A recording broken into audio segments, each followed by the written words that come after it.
दोस्तों नेवी एक देश के लिए बहुत इंपॉर्टेंट रोल प्ले करती है, उस देश को डिफेंस करने का और किसी भी वॉर के लिए मजबूत करने का। आज के टाइम में हमारी इंडियन नेवी भी किसी देश से कम नहीं है। 17वीं सेंचुरी के एक छोटे जल रक्षक दल से लेकर 21वीं सेंचुरी के एडवांस जल सेना तक आने में इंडियन नेवी ने एक बहुत कठिन सफर तय किया है। इस सफर में भारतीय जल सेना ने खुद को टाइम टू टाइम अपडेट भी किया है, जैसे कि नौसेना के ध्वज में परिस्थिति के अनुसार काफी बदलाव होते आए हैं। और अब 2 सितंबर 2022 को भारतीय सेना को एक नया ध्वज प्राप्त हुआ है, जो कि इंडिया के ह्यूज हेरिटेज के साथ हमारी ताकत और शक्ति को पूरी दुनिया के सामने लाएगा। नए ध्वज में ऊपर बाईं ओर हमारा नेशनल फ्लैग तिरंगा है और उसके ठीक साइड में राइट की ओर ब्लू रंग का एक अष्टकोणीय चिन्ह बनाया गया है और इस साइन के अंदर एक एंकर जो कि जुड़ा हुआ है हमारे राष्ट्रीय चिन्ह अशोक स्तंभ से, और नीचे की ओर शम नो वरुण लिखा गया है, जो देवनागरी में नौसेना का आदर्श वाक्य है। दोस्तों ये चिन्ह महान सम्राट छत्रपति शिवाजी की मोहर से प्रेरित है। शिवाजी महाराज ने भारतीय जल सेना में एक बहुत बड़ा योगदान दिया था। उन्होंने अपने सोच और विचार से जल सेना की एक नई दिशा तय की थी। नौसेना की बात हो ही रही है तो हाल ही में जुड़े नए एयरक्राफ्ट कैरियर को हम कैसे भूल सकते हैं। ये इंडिया का पहला स्वदेशी एयरक्राफ्ट कैरियर है जो 2 सितंबर 2022 को इंडियन नेवी में शामिल किया गया है। तो दोस्तों आइए जानते हैं आज की इस वीडियो में INS विक्रांत के most advance feature, capacity, design और इसके कंप्लीट मैन्युफैक्चर होने तक के सफर को। नमस्कार दोस्तों, मेरा नाम है कृष्णा और आप सब देख रहे हैं फैक्ट्स विद कृष्णा चैनल। तो आइए चलते हैं आज की इस नई वीडियो की ओर।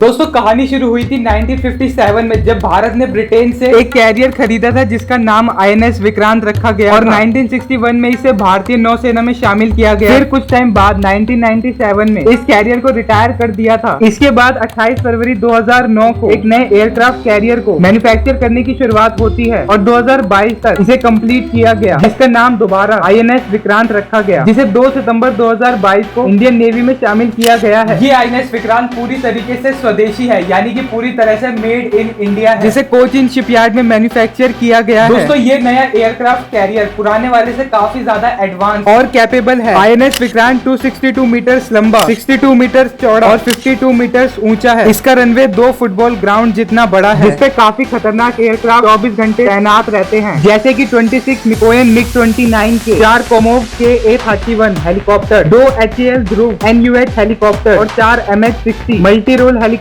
और इसके एविएशन हैंगर में लगभग 20 एयरक्राफ्ट पार करने का स्पेस तैयार किया गया है। इसके साथ 28 नॉट यानी कि 52 किलोमीटर पर आवर की टॉप स्पीड में ये एयरक्राफ्ट कैरियर 7500 सी माइल यानी कि 14000 किलोमीटर तक दूरी तय कर सकता है, यानी कि कोची से ब्राजील तक बिना रिफ्यूलिंग किए ये कैरियर जा सकता है। इस 18 मंजिल ऊंचे एयरक्राफ्ट कैरियर में करीब 2400 कंपार्टमेंट हैं, जिन्हें 1600 लोगों के रहने के डिजाइन किया गया है। इसमें महिला अधिकारियों और नाविकों के लिए स्पेशल कैबिन भी तैयार किए गए हैं। INS विक्रांत के मेडिकल कॉम्प्लेक्स में modular emergency operation theatre, physiotherapy clinic, intensive care unit, pathology setup, सीटी स्कैनर के साथ साथ रेडियोलॉजी विंग और एक्सरे मशीन, एक डेंटल कॉम्प्लेक्स, आइसोलेशन वार्ड और टेलीमेडिसिन के साथ 16 बेड्स वाला एक ह्यूज हॉस्पिटल भी है। दोस्तों इन सारी फैसिलिटीज के साथ साथ एक एडवांस और मॉड्यूलर किचन भी इस कैरियर में इंसर्ट करी गई है। दोस्तों इस एयरक्राफ्ट कैरियर को आप चलता फिरता एक किला समझ सकते हैं। दोस्तों इस एयरक्राफ्ट कैरियर की वजह से इकोनॉमिक डेवलपमेंट भी हुई है। INS विक्रांत को लगभग 20,000 करोड़ तक की कॉस्ट में बनाया गया है, जिसमें से 80 to 85% कॉस्ट इंडियन इकोनॉमी में लगी है। इसमें 76% मटेरियल इंडिया का ही यूज किया गया है। इसमें 2000 CSL कर्मियों और 13,000 और लोगों को एम्प्लॉयमेंट मिला था।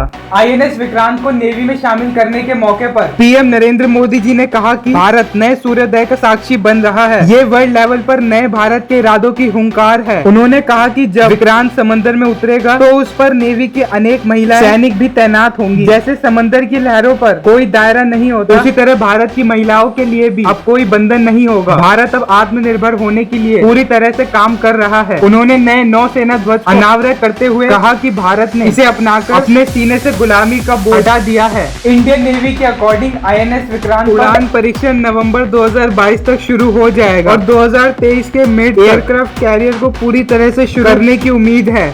दोस्तों आई होप आज की इस वीडियो से आपको हमारे देश की एक और नई ताकत INS विक्रांत के बारे में थोड़ी सी डिटेल्स जरूर मिली होंगी। अगर आपको ये वीडियो पसंद आए तो प्लीज इस वीडियो को लाइक कर दीजिए और इस नई इन्फॉर्मेशन को ज्यादा से ज्यादा लोगों तक पहुंचाने के लिए इस वीडियो को शेयर कर दीजिए और कमेंट करके बताइए कि आपको ये एयरक्राफ्ट कैरियर कैसा लगा। और इसी तरह की अमेजिंग वीडियोस देखने के लिए हमारे चैनल को सब्सक्राइब कर लीजिए और हम मिलते हैं जल्दी एक नई वीडियो एक नए टॉपिक के साथ। तब तक अपना और अपनों का ध्यान रखिए।